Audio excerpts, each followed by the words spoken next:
It's a horrible case of animal cruelty. Humane agents are trying to figure out why a teenager duct taped a kitten's face and threw it out a window in Youngstown.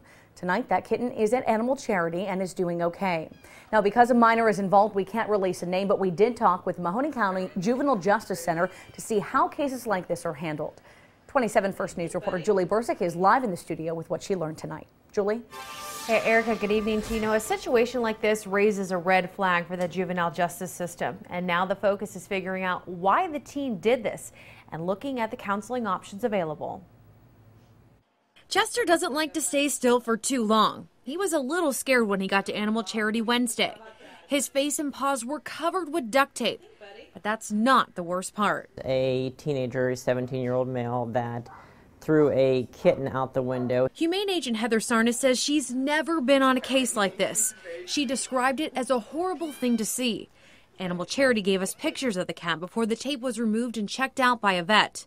For Heather, one of the most frustrating parts about the case. And the juvenile had no remorse whatsoever. He thought it was funny. The agent says she was told the minor couldn't be arrested because JJC was full. I checked in with them and was told that wasn't the case.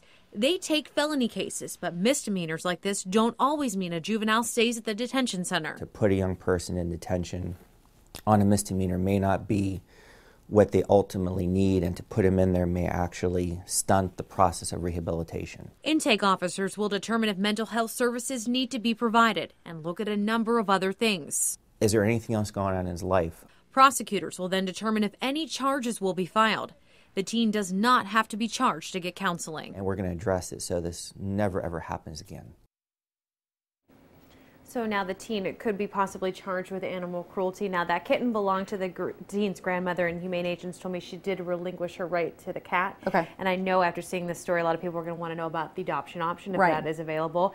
And they told me that that cat will be available for adoption in just a few days. So we'll have to see who makes the first call and who ends up taking it home. Very Right? playful. Absolutely. So Looks like a cute one. Thanks, Julie. Sure.